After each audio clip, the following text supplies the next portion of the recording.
ಆತ್ಮದರ್ಶನ ಕಾರ್ಯಕ್ರಮಗಳನ್ನು ವೀಕ್ಷಿಸುತ್ತಿರುವಂತಹ ನನ್ನೆಲ್ಲ ಪ್ರಿಯ ಸಹೋದರ ಸಹೋದರರನ್ನು ನಮ್ಮ ರಕ್ಷಕನಾದ ಯೇಸುವಿನ ದಿವ್ಯ ನಾಮದಲ್ಲಿ ಈ ಕಾರ್ಯಕ್ರಮಕ್ಕೆ ನಿಮಗೆ ಆಮಂತ್ರಣವನ್ನು ಕೊಡುತ್ತೇನೆ. ದೇವರ ಪರಿಶುದ್ಧಾತ್ಮನು ಈ ದೇವರ ವಾಕ್ಯದ ಸತ್ಯಾಂಶಗಳ ಮೂಲಕ ನಮ್ಮ ಸಂಗಡ ಮಾತನಾಡುವ ಹಾಗೆ ಪ್ರಾರ್ಥನೆ ಮಾಡೋಣ. ಜೀವಸ್ವರೂಪನಾದ ಪರಲೋಕದ ನಮ್ಮ ತಂದೆಯಾದ ದೇವರೇ, ಈ ದಿವಸದಲ್ಲಿ ನಾವು ನಿನ್ನ ಜೀವವುಳ್ಳ ವಾಕ್ಯವನ್ನು ಧ್ಯಾನ ಮಾಡುವಾಗ ದೇವರೇ, ನಮ್ಮ ಜೀವನದಲ್ಲಿ ನೀನು ನಮಗೆ ಈ ಲೋಕದಲ್ಲಿ ಯಾವ ಧರ್ಮವನ್ನು ಬಿಟ್ಟು ಹೋಗಲಿಲ್ಲ. ನೀ ನಮಗೆ ಬಿಟ್ಟು ಹೋದದ್ದು ಜೀವಸ್ವರೂಪನಾದಂಥ ದೇವರ ಜೊತೆಯಲ್ಲಿ ಅನ್ಯೋನ್ಯತೆ. ಒಬ್ಬ ತಂದೆ ತನ್ನ ಮಕ್ಕಳು, ತನ್ನ ಹೆಂಡತಿಯ ಜೊತೆಯಲ್ಲಿ ಆ ಒಂದು ಸಂಬಂಧವನ್ನು ಆತನು ಇಟ್ಟುಕೊಳ್ಳುತ್ತಾನೋ, ಅದೇ ರೀತಿಯಲ್ಲಿ ಪರಲೋಕದ ದೇವರೇ, ಭೂಮಿಯಾಕಾಶಗಳನ್ನುಂಟು ಮಾಡಿದಂಥ ದೇವರೇ, ನೀನು ಬಯಸುವಂಥದ್ದು ನಿನ್ನ ಜೊತೆಯಲ್ಲಿ ಸಂಬಂಧವನ್ನಿಟ್ಟುಕೊಳ್ಳಬೇಕು. ಓ ದೇವರೇ, ಈ ದಿವಸದಲ್ಲಿ ಈ ಸತ್ಯಗಳನ್ನು ನಾವು ಕಲಿಯುವಾಗ ದೇವರೇ, ಅನೇಕರ ಕಣ್ಣುಗಳು ತೆರೆಯಲ್ಪಡುವಂತೆ, ಆತ್ಮೀಕ ಸತ್ಯಗಳನ್ನು ಗ್ರಹಿಸಿಕೊಳ್ಳುವಂತೆ ನೀನು ಕೃಪೆ ತೋರಿಸಬೇಕೆಂಬುದಾಗಿ ಬೇಡಿಕೊಳ್ಳುತ್ತೇವೆ.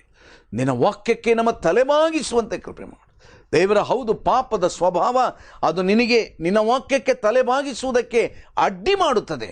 ಆದರೆ ಕರ್ತನೆ, ದುರಾತ್ಮನ ಸಕಲ ಕಾರ್ಯಗಳನ್ನು ಮುರಿದು ಹಾಕಿ ನಾವು ನಿನ್ನ ವಾಕ್ಯಕ್ಕೆ ತಲೆಬಾಗಿಸುವಂತೆ, ನಿನ್ನ ವಾಕ್ಯದಲ್ಲಿ ನಮಗೆ ತಿಳಿಸಲ್ಪಟ್ಟಂಥ ಜೀವ ಸ್ವರೂಪನಾದಂಥ ದೇವರ ಸಂಬಂಧಕ್ಕೆ ನಾವು ನಡೆಸಲ್ಪಡುವಂತೆ ಕೃಪೆ ಮಾಡಬೇಕೆಂದು ಪ್ರಾರ್ಥಿಸ್ತೇವೆ.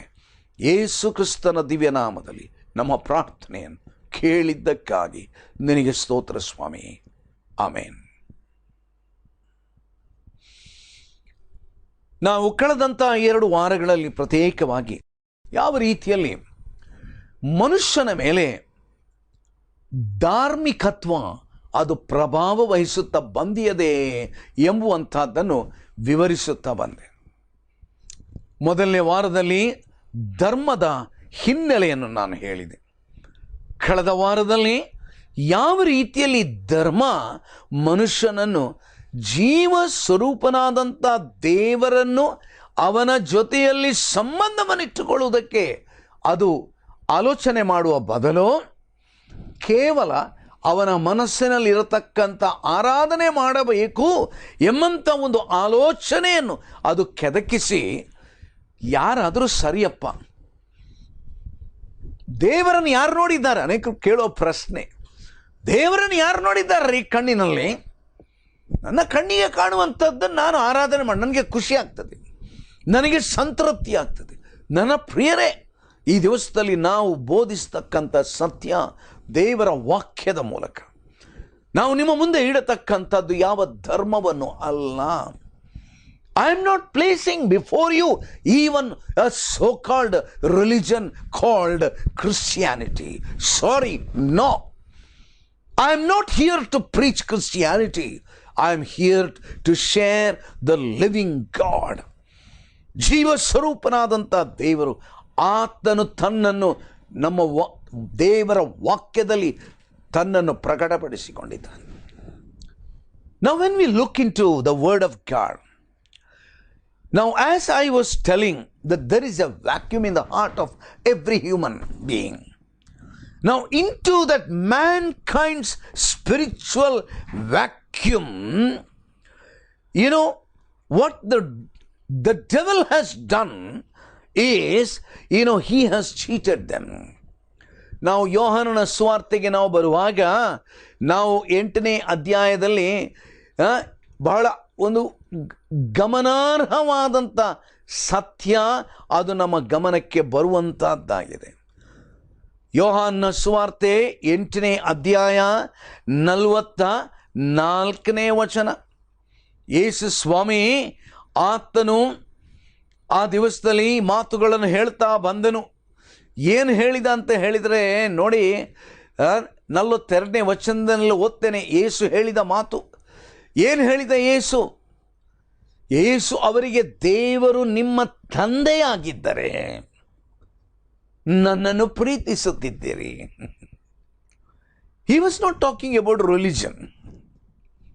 Jesus was not talking about any religion.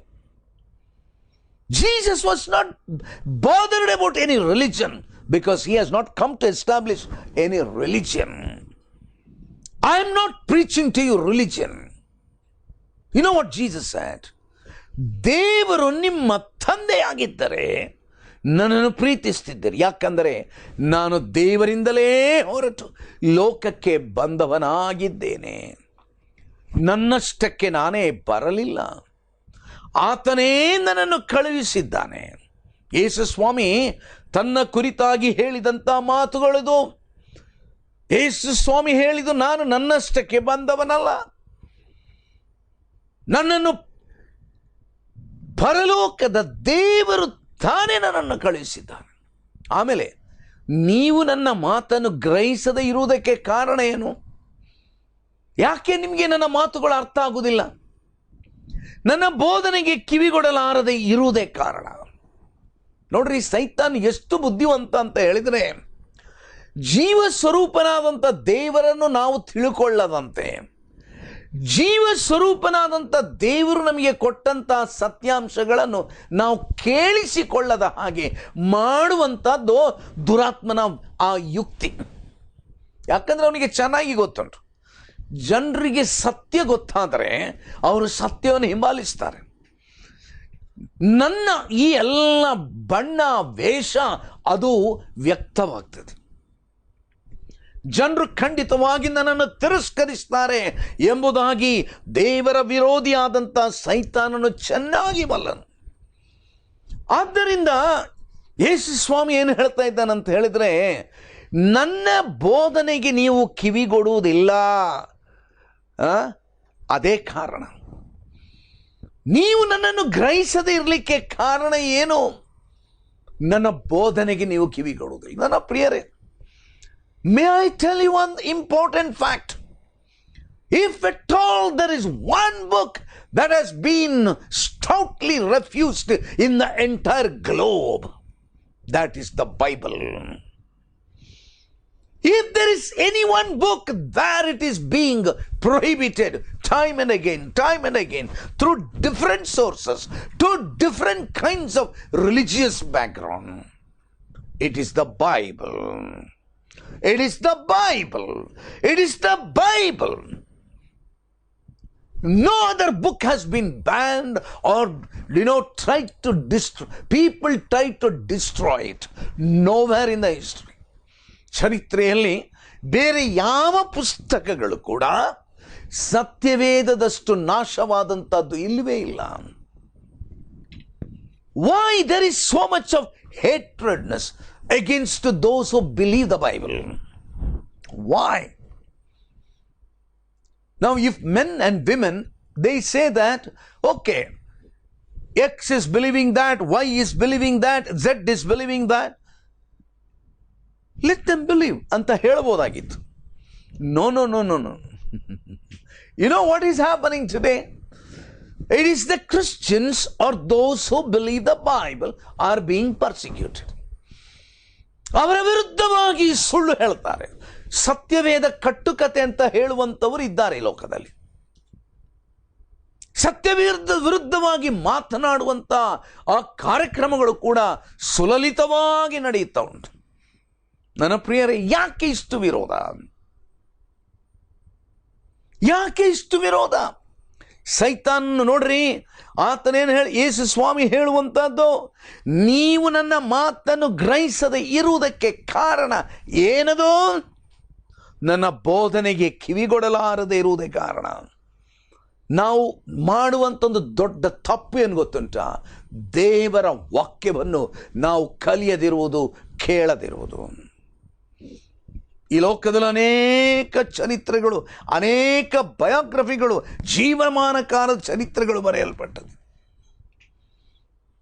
ನನ್ನ ಪ್ರಿಯರೇ, ನಮ್ಮಲ್ಲಿ ಎಷ್ಟು ಜನರು ನಾವು ಯಾತ್ರಿಕನ ಸಂಚಾರ ಎಂಬುದಾಗಿ ಬರೆಯಲ್ಪಟ್ಟ ಪುಸ್ತಕವನ್ನು ಓದಿದ್ದೇವೆ ಎಂಬುದಾಗಿ ನಮಗೆ ಗೊತ್ತಿಲ್ಲ, ನನಗೆ ಗೊತ್ತಿಲ್ಲ.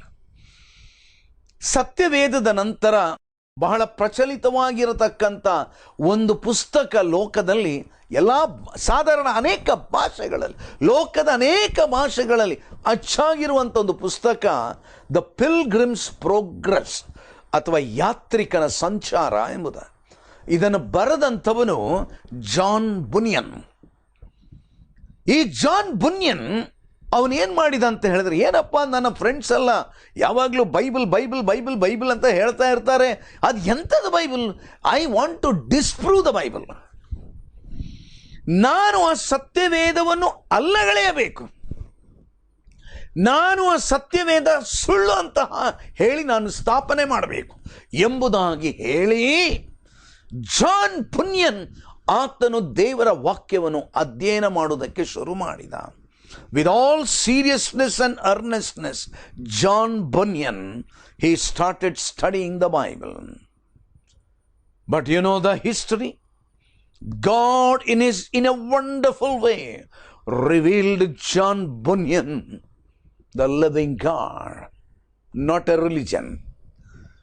ಜಾನ್ ಬುನಿಯನ್ ಕಂಡುಕೊಂಡದ್ದು ಕ್ರೈಸ್ತ ಧರ್ಮವನ್ನಲ್ಲ, ಆದರೆ ಯೇಸು ಕ್ರಿಸ್ತನನ್ನು, a relationship with God. When John Bunyan realized that Christian life is not a religion, it is a life, a living relationship with God, then he dropped the idea of doing things against the Bible. On the contrary, God led him to write a beautiful book called Pilgrim's Progress. ಯಾತ್ರಿಕನ ಸಂಚಾರ ಎಂಬಂಥ ಪುಸ್ತಕವನ್ನು John ಬನ್ಯನ್ ಆತನು ಬರೆದ. ನನ್ನ ಚಿಕ್ಕ ಪ್ರಾಯದಿಂದ ನಾನು ಅದನ್ನು ಅನೇಕ ಸಾರಿ ಓದಿದ್ದೇನೆ. ನನ್ನ ಪ್ರಿಯರ, I recommend you read it. It's a challenging book. ಯಾವ ರೀತಿಯಲ್ಲಿ ಒಬ್ಬ ಮನುಷ್ಯನ ಪಾಪ ಅದು ಅವನ ತಲೆಯ ಮೇಲೆ ಒಂದು ದೊಡ್ಡ ಗಂಟಿನ ಹಾಗೆ ಇರ್ತದೆ, ಅದು ಯಾವ ರೀತಿಯಲ್ಲಿ ಅದು ಉರುಳಿ ಬೀಳ್ತದೆ ಎಂಬಂಥ ಒಂದು ಚಿತ್ರೀಕರಣ ಎಷ್ಟೊಂದು ಸುಂದರವಾಗಿ ಜಾನ್ ಬನ್ಯನ್ ಆ ಯಾತ್ರಿಕನ ಸಂಚಾರವೆಂಬಂಥ ಪುಸ್ತಕದಲ್ಲಿ ಆತನು ಬರೆದು. My dear brother, my dear sister, you know what Jesus is telling? Very straight the lord is telling. Now listen to me. ಸೈತಾನನು ನಿಮ್ಮ ತಂದೆ, ನೀವು ಆ ತಂದೆಯಿಂದ ಹುಟ್ಟಿದವರಾಗಿದ್ದು ನಿಮ್ಮ ತಂದೆಯ ದುರಿಚ್ಛೆಗಳನ್ನೇ ನಡೆಸಬೇಕೆಂದಿದ್ದೀರಿ. ಅವನು ಆದಿಯಿಂದಲೂ ಕೊಲೆಗಾರನಾಗಿದ್ದು ಸತ್ಯದಲ್ಲಿ ನಿಲ್ಲಲಿಲ್ಲ, ಅವನಲ್ಲಿ ಸತ್ಯವು ಇಲ್ಲವೇ ಇಲ್ಲ. ಸೈತಾನ ಒಂದು ಮೊದಲಿನ ಅವನ ನೇಚರ್ ಏನು ಗೊತ್ತಾ? ತನಗಿಂತ ಇನ್ನೊಂದು ಯಾವುದಾದ್ರೂ ಒಳ್ಳೆಯದುಂಟಂತ ಗೊತ್ತಾದರೆ ಅವನನ್ನು ಫಿನಿಶ್ ಮಾಡಬೇಕು. ನಾವು ಆದಿಕಾಂಡ ಪುಸ್ತಕಕ್ಕೆ ಬರುವಾಗ ಮೊದಲನೇದಾಗಿ ನಡೆದಂಥ ಪಾಪ, ಅನೇಕ ಪಾಪಗಳು ನಮಗೆ ಗೊತ್ತಿಲ್ಲದ ವಿಚಾರಗಳು ಅಲ್ಲಿ ಬರೆದಿಲ್ಲ, ಆದರೆ ಬಹಳ ನೇರವಾಗಿ ಬರೆಯಲ್ಪಟ್ಟಂಥ ಒಂದು ಘಟನೆಯಲ್ಲಿ ಉಂಟು. ಏನದು? ದೇವರು ಆದಾಮ ಹವ್ವರಿಗೆ ಮೊದಲನೇದಾಗಿ ಕೊಟ್ಟಂಥ ಆ ಹೇಬೇಲ ಮತ್ತು ಕಾಯಿನನು. ಏನಾಯ್ತಂತೆ? ಕಾಯಿನನು ತನ್ನ ಸ್ವಂತ ಸಹೋದರನಾದಂಥ ಆ ಹೇಬೇಲನನ್ನು ಕೊಲೆ ಮಾಡಿದ. ಅವನನ್ನು ಕೊಲೆ ಮಾಡಿದ ಅಂದರೆ ಅವನನ್ನು ಕೊಲೆ ಮಾಡಬೇಕು, ಕೊಂದು ಹಾಕಬೇಕು, ಅವನ ರಕ್ತ ಸುರಿಸಬೇಕು. ನನ್ನ ಪ್ರಿಯರೇ, ಇತರರ ರಕ್ತ ಸುರಿಸುವಂಥ ವ್ಯವಹಾರ ಮಾಡುವಂಥದ್ದು ಅದು ಜೀವ ಸ್ವರೂಪನಾದ ದೇವರ ಲಕ್ಷಣವಲ್ಲ. ಅದು ಯಾರು ಬೇಕಾದರೆ ಆಗಲಿ, ಅದು ಸೈತಾನನ ಒಂದು ಲಕ್ಷಣವಾಗಿದೆ. ಯಾಕಂದರೆ ನೋಡ್ರಿ, ವಾಕ್ಯ ಏನು ಹೇಳ್ತಾ ಉಂಟು? ಅವನು ಆದಿಯಿಂದಲೂ ಕೊಲೆಗಾರನಾಗಿದ್ದು. ಯಾರು ಬೇಕಾದರೆ ಆಗಲಿ, ಕೊಲೆ ಮಾಡುವಂಥ ಆಲೋಚನೆ, ರುಂಡ ಕತ್ತರಿಸುವ ಆಲೋಚನೆ, ಇನ್ನೊಬ್ಬರನ್ನು ಕೊಂದು ಹಾಕುವಂಥ ಆಲೋಚನೆ, ಅದು ಯಾವ ರೀತಿಯಲ್ಲಿ ಬೇಕಾದ್ರೆ ಕೊಲ್ಬೋದು. ಅನೇಕ ಸಾರಿ ನಮ್ಮ ದೇಶದಲ್ಲಿ ಅನೇಕರು ಮಾಟ ಮಂತ್ರಗಳನ್ನು ಅವರು ಅನುಸರಿಸ್ತಾರೆ. ಇನ್ನೊಬ್ಬನನ್ನು ಹಾಳು ಮಾಡಬೇಕು, ಕೊಲೆ ಮಾಡಬೇಕು. ಇದು ಎಲ್ಲಿಂದ ಬಂತಿದ್ದು? ಜೀವಸ್ವರೂಪನಾದಂಥ ದೇವರಿಂದ ಬಂದಂಥದ್ದಲ್ಲ ಇದು. ನೋಡ್ರಿ, ವಾಕ್ಯ ಹೇಳ್ತದೆ, ಅವನು ಆದಿಯಿಂದಲೂ ಕೊಲೆಗಾರನು ಮತ್ತು ಸತ್ಯದಲ್ಲಿ ಅವನು ನಿಲ್ಲಲಿಲ್ಲ, ಅವನಲ್ಲಿ ಸತ್ಯವು ಇಲ್ಲವೇ ಇಲ್ಲ. ಅವನು ಸುಳ್ಳಾಡುವಾಗ ಸ್ವಭಾವಾನುಸಾರವಾಗಿ ಆಡ್ತಾನೆ. ಅವನಿಗೆ ಸುಳ್ಳು ಹೇಳುವಂಥದ್ದು ಅವನದರಲ್ಲಿ PhD ಡಿಗ್ರಿ ಪಡ್ಕೊಂಡವರಿಗಿಂತಲೂ ಅಗ್ರಗಣ್ಯನು. ಅದು ಎಷ್ಟು ನ್ಯಾಚುರಲ್ ಆಗಿ ಸುಳ್ಳು ಬರ್ತದಂತ ಹೇಳಿದರೆ, ಕೆಲವರನ್ನು ನೋಡಿದರೆ ಅಬ್ಬಬ್ಬಬ್ಬಬ್ಬಾ, ಅವರು ಸುಳ್ಳು ಹೇಳುವುದನ್ನು ನೋಡಿದರೆ ನಾವು ಅವಕ್ಕಾಗಿ ನಿಂತುಕೊಳ್ಳಬೇಕು. ಅವರು ಹೇಳುವಂಥದ್ದು ಸತ್ಯ ಅಂತೇಳಿ ನಂಬಬೇಕು. ಈ ದಿವಸದಲ್ಲಿ ಅನೇಕರು ಸುಳ್ಳಿನ ಬೋಧಕರಾಗಿದ್ದಾರೆ. ಅನೇಕರು ಸುಳ್ಳಿನ ವಾರ್ತೆಯನ್ನು ಹಬ್ಬಿಸುತ್ತಾರೆ. ಅನೇಕರು ಸುಳ್ಳನ್ನು ಹಿಂಬಾಲಿಸುತ್ತಾರೆ. ಆಮೇಲೆ ಮುಂದೆ ಆತನೇನು ಹೇಳ್ತಾನೆ? ಅವನು ಸುಳ್ಳುಗಾರನು, ಸುಳ್ಳಿಗೆ ಮೂಲ ಪುರುಷನು ಆಗಿದ್ದಾನೆ. ನಾನು ಸತ್ಯವನ್ನು ಹೇಳುವವನಾದ್ದರಿಂದ ನೀವು ನನ್ನನ್ನು ನಂಬುವುದಿಲ್ಲ. ನೀವು ಸೈತಾನನ್ನು ನಂಬ್ತೀರಿ. ಯಾಕೆಂದರೆ ಅವನು ಸುಳ್ಳು ಅಷ್ಟು ಸರಾಗ ಹೇಳ್ತಾನೆ, ನಿಮ್ಮನ್ನು ನಂಬಿಸುವ ರೀತಿಯಲ್ಲಿ ಹೇಳ್ತಾನೆ. ನನ್ನಲ್ಲಿ ಪಾಪವನ್ನು ತೋರಿಸಿಕೊಡುವವರು ನಿಮ್ಮೊಳಗೆ ಯಾರಿದ್ದಾರೆ? Can the devil say that show me one sin in me? ನನ್ನಲ್ಲಿ ಏನಾದರೂ ತಪ್ಪನ್ನು ನೀವು ತೋರಿಸಿಕೊಡ್ಬೋದಾ ಎಂಬಂಥ ಎದೆಗಾರಿಕೆಯಿಂದ ಯಾವ ದುರಾತ್ಮನು ಅಥವಾ ದುರಾತ್ಮನನ್ನು ಹಿಂಬಾಲಿಸುವವರು ಹೇಳಲಿಕ್ಕೆ ಸಾಧ್ಯ ಉಂಟೋ? You know what Jesus was telling? ನನ್ನಲ್ಲಿ ಪಾಪವನ್ನು ತೋರಿಸಿಕೊಡುವವರು ನಿಮ್ಮೊಳಗೆ ಯಾರಿದ್ದಾರೆ? ನಾನು ಸತ್ಯವನ್ನು ಹೇಳುವವನಾಗಿರುವಲ್ಲಿ ನೀವು ನನ್ನ ಮಾತನ್ನು ನಂಬದೇ ಇರುವುದು ಯಾಕೆ? ನಾನು ಸತ್ಯವನ್ನು ಹೇಳುವಂಥವು. ಯೇಸು ಸ್ವಾಮಿ ಹೇಳಿದ್ದು, ನಾನು ಒಂದು ಸತ್ಯ ಅಂತೇಳಿ ಹೇಳಲಿಲ್ಲ, I am one of the truth ಅಂತ ಹೇಳಲಿಲ್ಲ. Jesus very clearly said, I am the truth. ನಾನೇ ಸತ್ಯವಾಗಿದ್ದೇನೆ, ನಾನೇ ಸತ್ಯವಾಗಿದ್ದೇನೆ. ನೀವು ನನ್ನ ಮಾತನ್ನು ನಂಬದೇ ಇರುವುದು ಯಾಕೆ? ಯಾಕೆ ನೀವು ನಂಬುವುದಿಲ್ಲ ನನ್ನ ಮಾತನ್ನು? ನೀವು ದೇವರಿಂದ ಹುಟ್ಟಿದವರಲ್ಲ, ಸೈತಾನನಿಂದ ಹುಟ್ಟಿದವರು. ನೋಡ್ರಿ, ಮುಂದಕ್ಕೆ ನೋಡ್ರಿ, 47ನೇ ವಚನ. ದೇವರಿಂದ ಹುಟ್ಟಿದವನು ದೇವರ ಮಾತುಗಳನ್ನು ಕೇಳುತ್ತಾನೆ. ನೀವು ದೇವರಿಂದ ಹುಟ್ಟದ ಕಾರಣ ಅವುಗಳನ್ನು ಕೇಳುವುದಿಲ್ಲ. ನೀವು ದೇವರಿಂದ ಹುಟ್ಟದ ಕಾರಣ ಅವುಗಳನ್ನು ಕೇಳುವುದಿಲ್ಲ. ನನ್ನ ಪ್ರಿಯರೇ, ಒಂದು ಮಾತು ನಾನು ಹೇಳಲಿಕ್ಕೆ ನಾನು ಬಯಸ್ತೇನೆ. Once again let me repeat to you. I am not in front of the television screen and teaching the word of God, telling that you follow my religion. ನನ್ನ ಧರ್ಮವನ್ನು ಹಿಂಬಾಲಿಸಿದೆ ಎಂಬುದಾಗಿ ನಾನು ಹೇಳುವುದಕ್ಕಾಗಿ ನಿಮ್ಮ ಮುಂದೆ ನಾನು ನಿಂತದ್ದು ಅಲ್ಲವೇ ಅಲ್ಲ. I do not propound any religion. ಯಾವ ಧರ್ಮವನ್ನು ನಾನು ಪ್ರತಿಪಾದಿಸಲಿಕ್ಕಾಗಿ ನಾನು ಬಂದಿಲ್ಲ. ನಮ್ಮ ರಕ್ಷಕನಾದ ಯೇಸು ಆತನ ಧರ್ಮಸ್ಥಾಪಕನಲ್ಲ. Jesus Christ is not the founder of any Christian religion. Religion is man made. ಕ್ರೈಸ್ತರೆಂಬಂತ ಹೆಸರು ಕೊಟ್ಟದ್ದು ಯೇಸು ಅಲ್ಲಪ್ಪ. ವಾಕ್ಯದಲ್ಲಿ ಉಂಟು, ನಾವು ಅದನ್ನು ನೋಡ್ತೇವೆ. ಯೇಸುವನ್ನು ಹಿಂಬಾಲಿಸಿದಂಥ ಜನರು, ಅವರನ್ನು ನೋಡಿದಂಥ ಬೇರೆಯವರು, ಅನ್ಯರು ಅಂದರೆ ಕ್ರಿಸ್ತನನ್ನು ನಂಬದಂಥ ಬೇರೆಯವರು ಅವರನ್ನು ನೋಡಿ ಅವರಿಗೆ ಕುಚೇಷ್ಟೆ ಮಾಡಿದ್ರಂತೆ, ಹಾಸ್ಯ ಮಾಡಿದರು. It was a nomenclature given out of mockery. ಒಂದು ಹಾಸ್ಯದಲ್ಲಿ ಅವರಿಗೆ ಕೊಟ್ಟ ಹೆಸರದು. ಏನದು? ಇವರು ಏನು ಯೇಸು ಯೇಸು ಯೇಸು ಯೇಸು ಯೇಸು ಅಂತ ಹೇಳ್ತಾ ಇದ್ದಾರೆ. ಇವರು Christ Christ Christ Christ Christ ಅಂತ ಹೇಳ್ತಾ ಇದ್ದಾರೆ. ಆದ್ದರಿಂದ ಅವರನ್ನು ನಾವು ಕ್ರಿಶ್ಚಿಯನ್ ಅಂತ ಹೇಳಿಬಿಡುವ.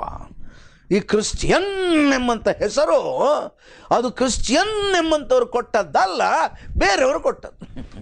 It's a nomenclature given by someone else. ಅದೊಂದು ಅಡ್ಡನಾಮವಾಗಿ ಕೊಡಲ್ಪಟ್ಟದ್ದು. That's why we are disciples of Jesus Christ. ನಾವು ಯೇಸುವಿನ ಶಿಷ್ಯರು. ಯೇಸು ಸ್ವಾಮಿ ಏನು ಹೇಳಿದ್ದು? ನೀವು ಲೋಕದ ಕಟ್ಟ ಕಡೆಗೆ ಹೋಗ್ರಿ, ಸ್ವಾರ್ಥೆಯನ್ನು ಸಾರಿರಿ, ಅವರನ್ನು ಕ್ರಿಶ್ಚಿಯನ್ ಮಾಡ್ರಿ. Bible never says that. Bible never teaches that. Bible never propounds that. Bible never teaches that you go and make Christians. No. Jesus Christ has not come here to establish a religion called Christianity. Sorry, no. I'm talking in the line of religion now. First 2 weeks I have explained how the religious things have come up. Now I am touching even the Christian religion. ಕ್ರೈಸ್ತ ಧರ್ಮ ಎಂಬುದಾಗಿ ಹೇಳ್ತೇವೆ. ಈಗಿರತಕ್ಕಂಥ ನಮ್ಮ ಲೋಕದಲ್ಲಿ ಎಲ್ಲಿಯವರೆಗೆ ಅಂತ ಹೇಳಿದರೆ, ಯಾವುದೇ ಒಂದು ಪ್ರೊಫಾರ್ಮಾ ಒಂದು ಫಿಲ್ಅಪ್ ಮಾಡಬೇಕಾದ್ರೆ ಅದರಲ್ಲಿ ಒಂದು ಕಾಲಮ್ ಇರ್ತದೆ, which religion that you belong to ಅಂತ. ಈಗ ನಾನು ನನ್ನ ಹೆಸರು ಹಾಕಿದ ನಂತರ ನಾನು ಯೇಸುವಿನ ಶಿಷ್ಯ ಅಂತ ಹೇಳಿದರೆ ಒಂದು ವೇಳೆ ಆ ಕಂಪ್ಯೂಟರ್ ರೆಕಾರ್ಡ್ ಅದನ್ನು ಎಕ್ಸೆಪ್ಟ್ ಮಾಡುವುದಿಲ್ಲ. ಕಂಪ್ಯೂಟರ್ ರೆಕಾರ್ಡ್ ಯಾವುದನ್ನು ಎಕ್ಸೆಪ್ಟ್ ಮಾಡ್ತದೆ? ಕ್ರಿಶ್ಚಿಯನ್ ಎಂಬಂಥ ಪದವನ್ನು ಎಕ್ಸೆಪ್ಟ್ ಮಾಡ್ತದೆ. So I don't have A choice now for the sake of the world, ಲೋಕದ ವ್ಯವಹಾರಕ್ಕಾಗಿ ಆಗಿನಿಂದಲೂ ಜನರು, ಓಕೆ ನೀವು ನನ್ನನ್ನು ಕ್ರಿಶ್ಚಿಯನ್ ಅಂತ ಹೇಳ್ತೀರಾ, ಆಯಿತು. ನೀವು ನನ್ನನ್ನು ಇನ್ನೇನಾದರೂ ಹೇಳ್ತೀರಾ, ಆಯಿತು. ನಾಳಿನ ದಿವಸ ನೀವು ನನಗೆ ಇನ್ನೇನಾದರೂ ಅಡ್ಡ ಹೆಸರು ಕೊಡ್ತೀರಾ, ಆಯ್ತಪ್ಪ, ನೀವು ಏನು ಅಡ್ಡ ಹೆಸರು ಬೇಕಾದರೆ ಕೊಡ್ರಿ. Ultimately we are the disciples of Jesus Christ. ನಾವು ಯೇಸುವಿನ ಶಿಷ್ಯ. ನಮಗೆ ಜೀವ ಸ್ವರೂಪನಾದ ದೇವರ ಜೊತೆಯಲ್ಲಿ ಸಂಬಂಧ ಉಂಟು. We are the people who have A relationship with the only living god. So what Satan has been doing, he has been telling lies. And along with the Satan, we need to realize that he has got the host of demons. ಅವನ ಜೊತೆಯಲ್ಲಿ ದುರಾತ್ಮಗಳ ಒಂದು ದೊಡ್ಡ ಸೈನ್ಯ ಉಂಟು ಎಂಬುವಂಥದ್ದನ್ನು ನಾವು ಮರೆಯಬಾರದು. ನಾವು ಕೊರಿಂಥದವರಿಗೆ ಬರೆದ ಪತ್ರಕ್ಕೆ ಬರುವಾಗ 2ನೇ ಪತ್ರ 11ನೇ ಅಧ್ಯಾಯ ಅಲ್ಲಿ 14 ಮತ್ತು 15ನೇ ವಚನದಲ್ಲಿ ನಾವು ಏನು ನೋಡ್ತೇವೆ ಗೊತ್ತುಂಟಾ? ಇದೇನು ಆಶ್ಚರ್ಯವಲ್ಲ, ಸೈತಾನನು ತಾನೇ ಪ್ರಕಾಶ ರೂಪವುಳ್ಳ ದೇವದೂತನ ವೇಷವನ್ನು ಹಾಕಿಕೊಳ್ಳುವಾಗ ಅವನ ಸೇವಕರು ಸಹ ನೀತಿಗೆ ಸೇವಕರಾಗಿ ಕಾಣಿಸಿಕೊಳ್ಳುವುದಕ್ಕೆ ವೇಷ ಹಾಕಿಕೊಳ್ಳುವುದು ದೊಡ್ಡದಲ್ಲ. ಅವರ ಅಂತ್ಯಾವಸ್ಥೆಯು ಅವರ ಕೃತ್ಯಗಳಿಗೆ ತಕ್ಕ ಹಾಗೆ ಆಗುವುದು. ದೇವರ ವಾಕ್ಯ ಏನು ಹೇಳ್ತದೆ ಗೊತ್ತುಂಟಾ? ಸೈತಾನನು ಎಷ್ಟರ ಮಟ್ಟಿಗೆ ವಂಚಕ ಅಂತ ಹೇಳಿದರೆ, ತಾನು ಪ್ರಕಾಶ ರೂಪವುಳ್ಳ ದೇವದೂತನ ವೇಷವನ್ನು ಹಾಕಿಕೊಳ್ತಾನಂತೆ. ಎಂಥ ವಂಚನೆ! ಅನೇಕ ಸಾರಿ ಜನರು ಹೇಳೋದುಂಟು, ನನಗೆ ದೂತರು ಕಾಣಿಸಿದರು, ನನಗೆ ದೂತರು ಕಾಣಿಸಿದರು, ನನಗೆ ದೂತರು ಕಾಣಿಸಿದರು, ನನಗೆ ದೂತರು ಕಾಣಿಸಿದರು. ನನ್ನ ಪ್ರಿಯರು, ಒಂದು ನೆನಪಿಟ್ಟುಕೊಳ್ಳೋಣ, ಬೈಬಲಲ್ಲಿ ಬರ್ದಿಯದೆ ಸೈತಾನನು ತಾನೇ ಪ್ರಕಾಶ ರೂಪದುಳ್ಳ ದೇವದೂತನ ವೇಷವನ್ನು ಹಾಕಿಕೊಳ್ಳುತ್ತಾನೆ. ನನ್ನ ಪ್ರಿಯರೇ, ಯಾವುದೇ ದೂತನಾಗಲಿ, ಯಾವುದೇ ಒಂದು ದರ್ಶನವಾಗಲಿ, ಸತ್ಯವೇದಕ್ಕೆ ವಿರುದ್ಧವಾದಂಥ ಒಂದು ಬೋಧನೆ ಅವನು ಕೊಟ್ಟರೆ ಅವನು ಖಂಡಿತವಾಗಿಯೂ ದೇವದೂತನಲ್ಲ, ದುರಾತ್ಮನಾದಂಥ ದೂತನು. He is a number 1 cheater. ಎಲ್ಲಿವರೆಗಂತ ಹೇಳಿದ್ರೆ, ದೇವದೂತನ ವೇಷವನ್ನು ಹಾಕಿಕೊಳ್ಳುವಾಗ ಅವನ ಸೇವಕರು ಸಹ ನೀತಿಗೆ ಸೇವಕರಾಗಿ ಕಾಣಿಸುವುದಕ್ಕೆ ವೇಷ ಹಾಕಿಕೊಳ್ತಾರಂತೆ. ದೇವದೂತರ ವೇಷ ಹಾಕಿಕೊಂಡು ಅವನ ಹಿಂಬಾಲಕರಿದ್ದಾರಲ್ಲ, ಅವರು ಏನು ಮಾಡ್ತಾರಂತೆ, ತಾವು ಸಹ ದೇವರ ಸೇವಕರೋ ಎಂಬಂಥ ರೀತಿಯಲ್ಲಿ ಅವರು ಪ್ರಸಂಗ ಮಾಡ್ತಾರಂತೆ. ನನ್ನ ಪ್ರಿಯರೇ, ಬಹಳ ಎಚ್ಚರಿಕೆಯ. This is the background of the religious background. ಧಾರ್ಮಿಕವಾದಂಥ ಹಿನ್ನೆಲೆ ಅನೇಕ ಸಾರಿ ಇದು ನಮಗೆ ಅರ್ಥ ಆಗೋದಿಲ್ಲ. ಆದರೆ ಸೈತಾನ್ ಈ ದಿವಸದಲ್ಲಿ ಅನೇಕರನ್ನು ವಂಚನೆ ಮಾಡಿದ್ದಾನೆ. ಅದರ ವಾಕ್ಯ ಏನು ಹೇಳ್ತದೆ ಗೊತ್ತಾ? ಅವರ ಅಂತ್ಯಾವಸ್ಥೆಯು ಅವರ ಕೃತ್ಯಗಳಿಗೆ ತಕ್ಕ ಹಾಗೆ ಆಗುವುದು. ನಾವು ಅದನ್ನೇ ಆ ಪ್ರಕಟಣೆ ಗ್ರಂಥ 17:18 ನೋಡ್ತೇವೆ. ನಾವು ಅವರ ಅಂತ್ಯಾವಸ್ಥೆಯು ಅವರ ಕೃತ್ಯಗಳಿಗೆ ತಕ್ಕ ಹಾಗೆ ಆಗು. ನಮ್ಮ ತಲೆಗಳನ್ನು ಬಾಗಿಸುವ ಪ್ರೀತಿಯುಳ್ಳ ಸ್ವಾಮಿ, ನಮ್ಮ ವೈರಿಯಾದ ಸೈತಾನನು ಜೀವಸ್ವರೂಪನಾದಂಥ ದೇವರನ್ನು ನಾವು ನಂಬುವುದಕ್ಕೆ ಬದಲಾಗಿ ಆತನು ವಂಚನೆಯಿಂದ ದೇವದೂತನ ವೇಷವನ್ನು ಹಾಕಿಕೊಳ್ಳು. ಅನೇಕರನ್ನು ಆತನು ಜೀವ ಸ್ವರೂಪನಾದ ದೇವರ ಅನ್ಯೋನ್ಯತೆಯಲ್ಲಿ ಅವರು ಇರುವುದಕ್ಕೆ ಬದಲಾಗಿ ಅವರು ಕೇವಲ ಒಂದು ಧರ್ಮವನ್ನು ಹಿಂಬಾಲಿಸುವಂಥ, ಕೊನೆಗೆ ಆ ಧರ್ಮದ ಹಿನ್ನೆಲೆಯಲ್ಲಿ ತನಗೆ ತಾನೇ ಆರಾಧನೆಯನ್ನು ಆತನು ಸ್ವೀಕಾರ ಮಾಡುವಂಥ ದುರಾತ್ಮನಾಗಿದ್ದಾನೆ ಎಂಬ ಸತ್ಯವನ್ನು ನಾವು ನೆನಪಿನಲ್ಲಿಟ್ಟುಕೊಳ್ಳುವುದಕ್ಕೆ ಕೃಪೆ ಮಾಡು ದೇವರೇ. ನೀನು ನಮ್ಮನ್ನು ಕರೆದದ್ದು, ಮಾನವರನ್ನು ಕರೆದದ್ದು ಜೀವ ಸ್ವರೂಪನಾದಂಥ ದೇವರನ್ನು ಆರಾಧಿಸಲಿಕ್ಕೆ, ದುರಾತ್ಮನನ್ನು ಆರಾಧನೆ ಮಾಡಲಿಕ್ಕಲ್ಲ. ಆದರೆ ಈ ದಿವಸದಲ್ಲಿ ಸೈತಾನನು ವಂಚನೆಯಿಂದ ಧರ್ಮಗಳ ಹೆಸರಿನಲ್ಲಿ ತನಗೆ ತಾನು ಆರಾಧನೆಯನ್ನು ಆತನು ಕಲ್ಪಿಸಿಕೊಳ್ಳುತ್ತಿದ್ದಾನೆ. ದೇವರೇ, ಈ ದಿವಸದಲ್ಲಿ ನಿನ್ನ ವಾಕ್ಯದ ಸತ್ಯಗಳನ್ನು ನಾವು ಪ್ರಕಟ ಮಾಡುವಾಗ ನಾವು ಅದಕ್ಕೆ ವಿಧೇಯರಾಗುವಂಥ ಕೃಪೆ ಮಾಡು. ಯೇಸುವಿನ ದಿವ್ಯ ನಾಮದಲ್ಲಿ ನಮ್ಮ ಪ್ರಾರ್ಥನೆಯನ್ನು ಕೇಳಿದ್ದಕ್ಕಾಗಿ ನಿನಗೆ ಸ್ತೋತ್ರವಾಗಲಿ ಸ್ವಾಮಿ. ಆಮೇನ್.